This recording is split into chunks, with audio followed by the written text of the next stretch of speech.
Hello everyone, welcome, it's Greendot 319. How are we all doing today? As you can see, I am here, I'm still alive, I've made it. The Jeep is still in one piece as well. We've come back from our 400-mile Jeep Odyssey, and whether you're a long-term Jeep aficionado and veteran, or whether you're new and don't know anything about Jeeps or whatever, we're going to look at today what I learnt on my 400-mile trip in one of these old vehicles. A couple of things to learn while we were doing our little trips, and that's what we're going to talk about today. So join me as we discuss driving these old vehicles for long distances. Let's do it.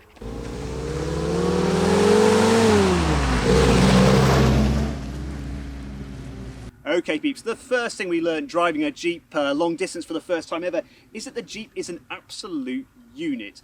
I was driving along in this thing after a couple of hours, just listening to it buzzing away, and I started to realise, like, this is pretty incredible now. We've been going for about 3 hours now. This little motor has been running away at about 3,000 RPM, 45 miles an hour for the past couple of hours. The note, the sound, the tone of the engine is completely rock steady, no change whatsoever.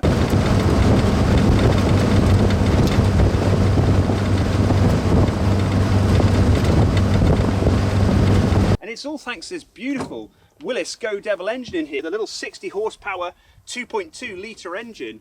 When you've built one of these yourself, it's very different to, say, perhaps if the military own it or you bought it from somebody. It's all your work in there. You're relying on what you've built. So to have it purring away for hours on end and keep on going is fantastic. And what it was sort of like for me, which was kind of cool, you know, I've done 1,500 miles in this one already, but not big legs in it. It's sort of like teaching your child to ride a bike, really, when you get it out onto the dual carriageway, or sort of like a freeway in America with traffic going past you at 70 miles an hour. You start off a little bit concerned, you know, you got your child on the bike and you're holding them and they're sort of wobbling along, and the same sort of thing with the Jeep. You get it out there, you start off about 35 miles an hour, you're like, okay, it's going fine. They slowly pick up speed, and you pick up speed in the Jeep, you go up to 40, 45 miles an hour, and before long, just like with your kids, they're off barreling off down the road and you've got to stop them. Same thing with the Jeep, you look down and you see you're doing 50 miles an hour for the past 10 minutes. It just sort of creeps up on you in this thing, and that's really awesome. It's something you don't get when you're just doing little lane driving and things like that, is that this thing will just chug along happily. It doesn't chug along, it buzzes along. It'll buzz along happily at 45 miles an hour till the cows come home. And of course, that's the strength of this engine. This engine here, the Willys Go Devil engine, is sort of an industrial engine really. And what they did, the interesting thing about this is Willys, they took engines from the Jeep production off the line to build things like generators. So we've got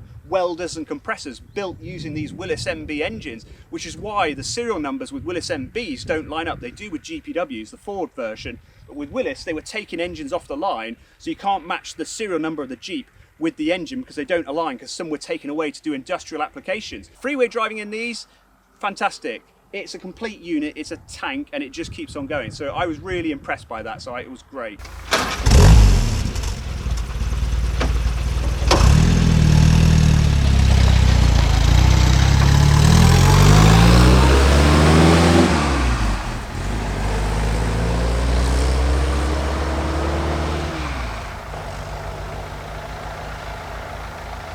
Okay peeps, the second great thing I learned, and this is my secret weapon. Now some of you laughed at this when I posted photos online and were saying, what the hell have you done here?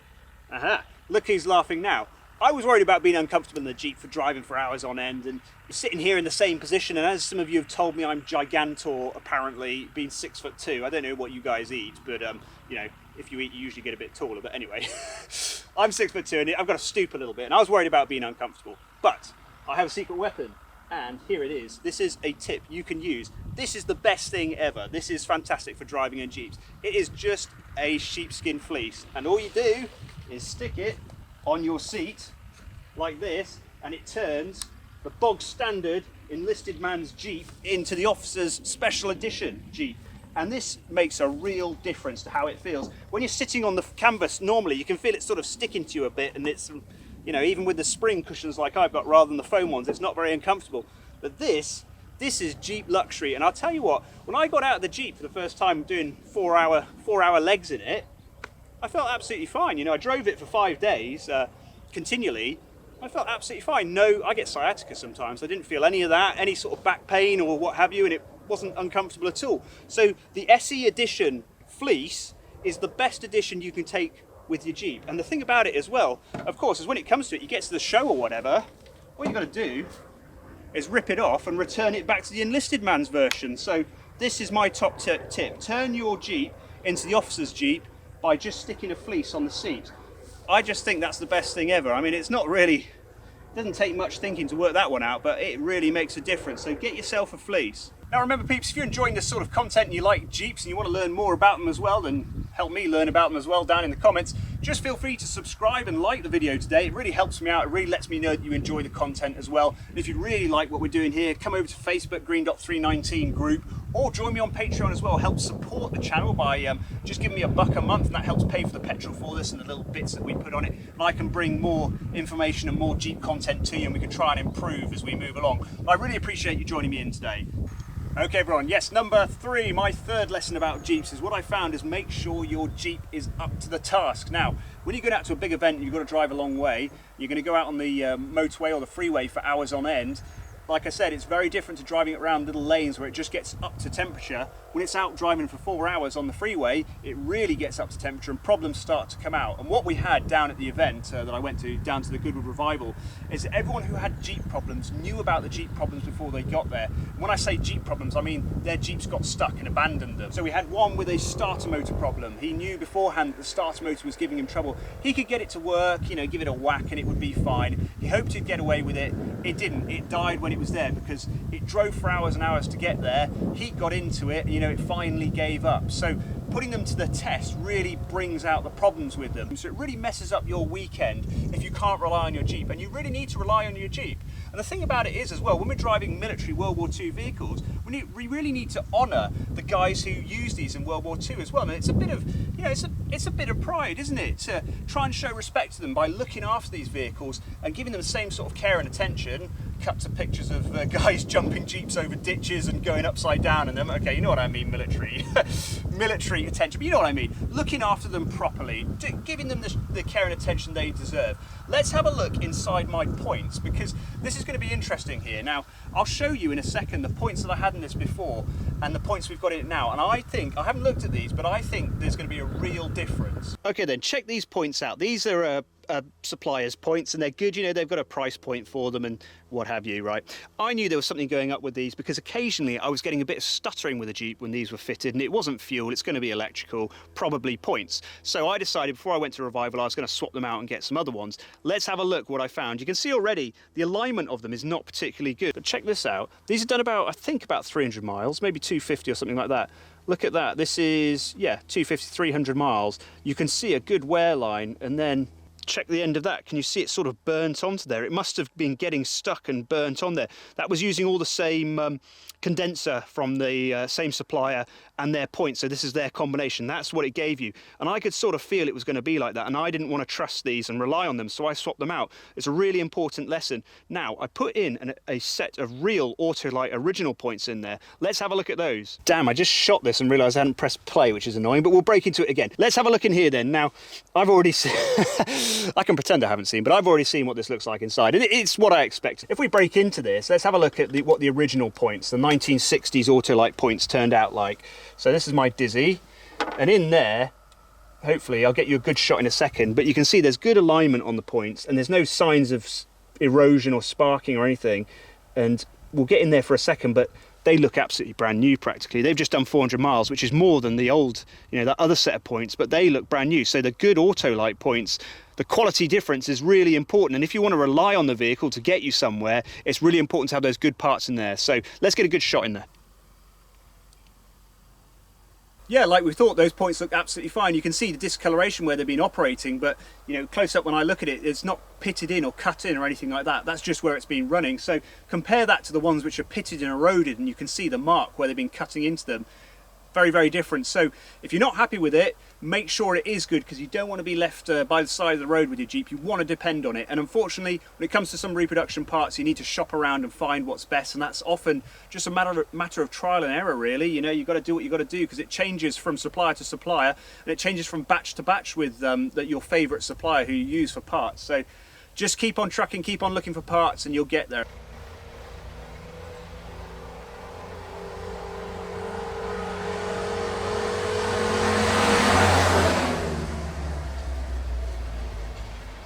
Okay, the next lesson I got, lesson number 4, is don't use E5 or ethanol fuel. Now, this does depend on your Jeep. Each Jeep is different. We all use different reproduction parts. We all use different original parts. The way the routing that your lines take may be slightly different compared to somebody else's. The way your carb is set up, the pressure from your fuel pump may be different. So one person can use ethanol fuel and not get any sort of vapor locking problems or anything like that. And another person can use the exact same setup pretty much and use ethanol fuel and get vapor locking problems. And in this Jeep, when I use ethanol fuel, I get vapor locking problems. And I have proof now that it is the ethanol fuel, because in the UK we've just changed to ethanol 10, E10 fuel, and I was using E5 in this, and before with E5 I got vapor lock. I never got it in the GPW, running the GPW for 2 years with a Carter carburetor, never got it once. Got it in this for the first time. I did a video about it.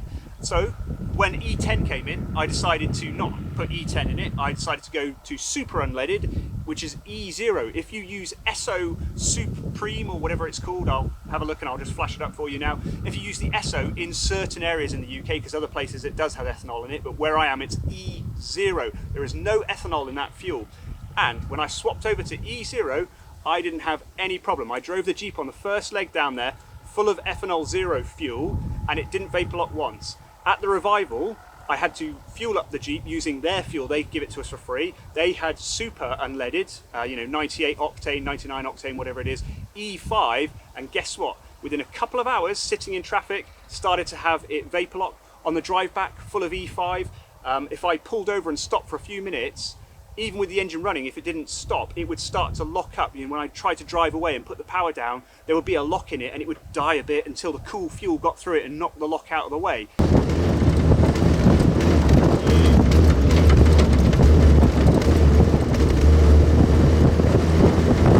So, I now have actual proof in my setup, in my Jeep, with the way it's all set up. You could try it and probably not suffer the same sort of problem, but with this specific setup, I am getting vapor lock with ethanol fuel. So I would advise avoiding ethanol fuel at all costs if you can. Now, unfortunately, that isn't possible for some of us, and there are things out there though you can do.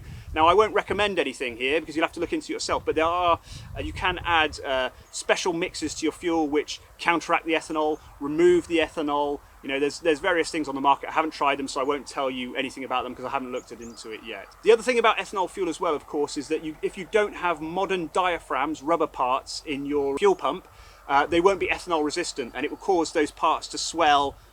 You don't want swelling parts. It'll cause your parts to swell and rupture and break, and your fuel pump will dump all the fuel into your crankcase and it'll dilute your oil and your engine will seize. So if you've got old rubber parts, you can't use ethanol fuel either. So there's a couple of things about ethanol fuel, and now I have proof. I've actually seen it in this Jeep that ethanol fuel causes vapor lock for me, so I avoid it at all cost. I'll now go back. Now I can go to my local fuel supplier and get my ethanol zero, and we shouldn't have any more vapor lock problems. So that's one of the lessons I learned. Avoid ethanol fuel.